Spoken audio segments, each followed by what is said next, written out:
Yeah, I know ain't been on this joint in a hot minute, but it was for probable cause. I'm talking probable cause like a Crown Vic in the suburbs.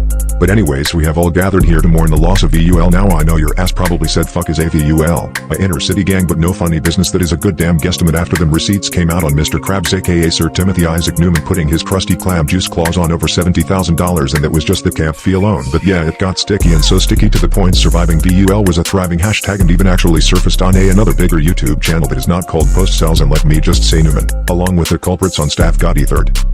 I see this, coach. Your time that you spent with Tim Newman, who is he as a man? I would say he's a rat, but that's disrespectful to rats. My guy Newman hasn't changed one bit. Throughout his whole part of the video, he depicts how his own players had to have his back while he faced pointless ridicule from this guy Tim. It's a shame guys like Coach Morris couldn't even help his players with the essential and proper health attention because constant hoopla from Newman and his antics. This dude Newman should have made sure his players would be in utmost care before he even took the job. No trainer, pink chicken, eating out of an abandoned church basement. But let's go ahead get into the key event and meat and potatoes of this whole surviving VUL issue. So hollow. That's crazy, bro. This is fucking that's VUL, bro. There's no way. There's no way this is that bad. We told these people about this shit. Yeah, taking a deeper look, it appears this is the video to get the whole topic kickstarted, and man, what can I say, this young man was obliterated into his homies who stay under him room. What the actual turd fuck? This crap looks like it's supposed to come out of a 70s cartoon show like Looney Tunes or some shit. On top of that, you got the whole damn Spider-Verse on campus. You would thought a young Tobey Maguire stayed beside you. I can firsthand tell you that the infestation was crazy. They played Division I Southern University on homecoming the same week of this video. I'm joking, no research went into that last claim, but my question, when is enough enough? That's the problem I ultimately feel, is they have made an ongoing cycle. Maybe not intentionally as to off-track young people because it's so easy and lucrative, but if this is how the niggas want to make their money, you have answer to the man who sits upstairs. Now before I continue, excuse my language, I know this is a European voiceover, but I can assure you I'm blacker than midnight in February. Ha ha ha, boy, your big head ass was supposed to laugh and you didn't even like my shit or subscribe. Your mom's a hoe, straight up dog.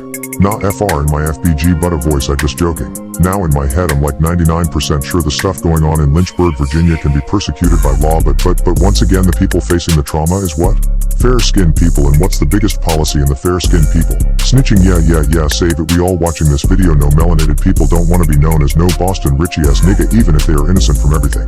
The stigma it brings, almost like survivor's guilt if said suspects are persecuted because you would beat yourself up for others' woes they committed. Fuck that though. I don't care if you blue, white, pink, black, purple, mistakes are costly and somebody must pay.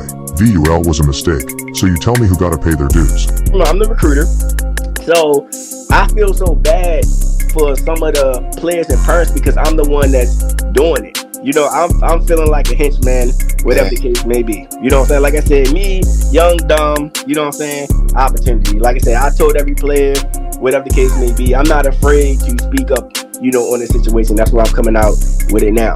So we get to recruiting. He said, hey, it's a $300 camp fee. Remind you, I have never heard of a camp fee before. So 2 weeks later, he come out and says it's a $500 camp fee. So remind you, in a week span of 2 weeks, he goes from 300 to 500. Remind you, one of my closest friends is a recruiting coordinator for Penn State. I called him up. Hey bro, have you ever heard of a camp fee? Nah, I never heard of it before. You know what I'm saying? Yeah. So I'm sitting here like, now, let me ask you this: how many players do you think paid this camp fee? so you want me to be really honest with you? So yeah. I don't know if you peeped the other page, but I did a little math on my page. So think about it, right?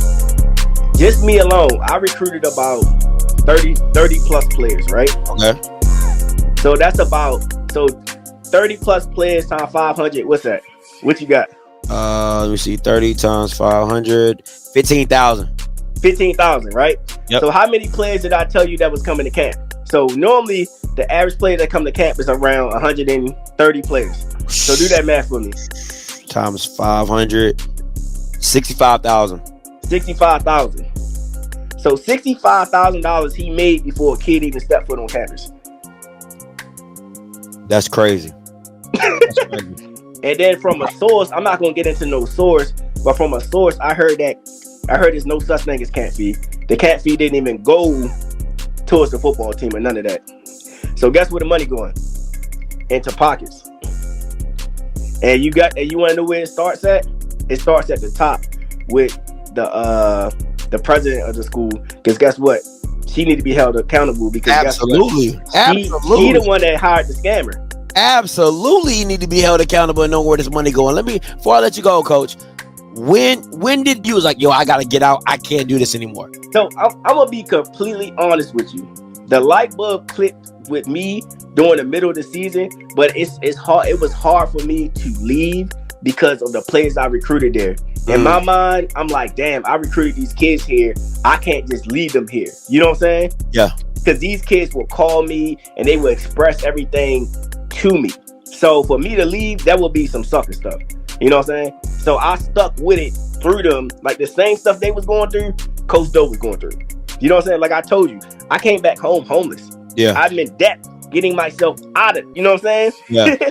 So trust me, I if I gotta come out and speak on this stuff, I'm gonna do it. Like I said, it's so much stuff that I could tell you that you would. While he was present, I cannot continue this video without giving flowers to former assistant coach Doe because he is responsible for starting it and keeping this tea to brew. And although this is supposed to be seen as a more comical take on this matter, mental health is real, and he probably doesn't even realize how he impacted these other former players and even his colleagues as in the other assistant coaches on staff. It always sort of seemed like head coach Newman would just straight up treat his young coaches with utter disrespect.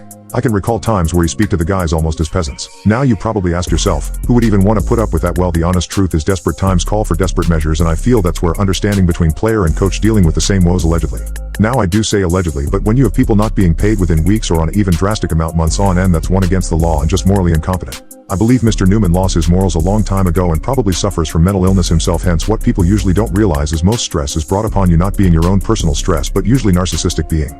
These are usually work bosses, family, or just people up in high places but low vibrations. I hate to seem like the person trying to tear a man's character, but it's safe to say his morality level towards his peers needs to be studied. I can recall this man cursing like a sailor, then miraculously turns into John the Baptist. If you know, you know. Laugh my ass off. Hold on, I'll give you a snippet of how it used to go, and I quote, "Motherfucker, you can't go damn place without the tracer. I'ma make sure your ass is done. Grass." Now I just got done talking with Jets equipment manager trying to give y'all ass some nice shit for once, or I'ma stop feeding your big ass motherfucker. Can't even get out of warm up. Shaking my head. I guess that's spoken like a true saint, eh?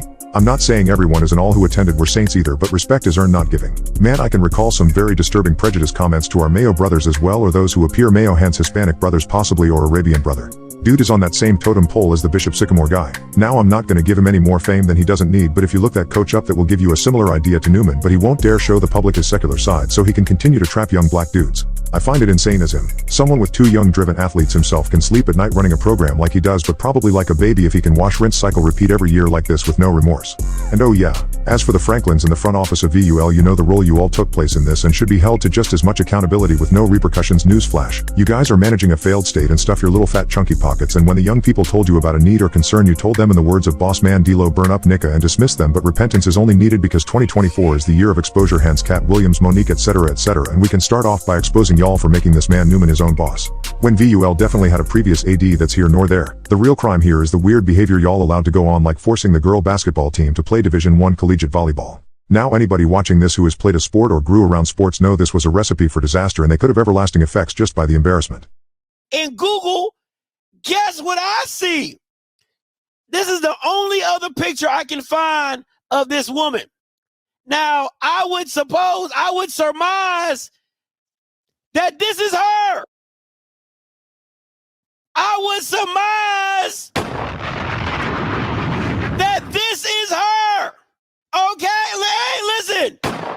See, what's done in the dark will always come to the light. What is done in the dark will always come to the light. My boy Roland got you. Now I ain't gonna. There might be a little conflict of interest because if you look real closely, let me read you what the thing says. It says, "Big thanks to Virginia Lynchburg for awarding me an honorary doctorate of humane letters. This is my 6th honorary doctorate. Thank you to President Kathy Franklin and the Board of Trustees. I've had a blast at your 2019 commencement speech." Ooh!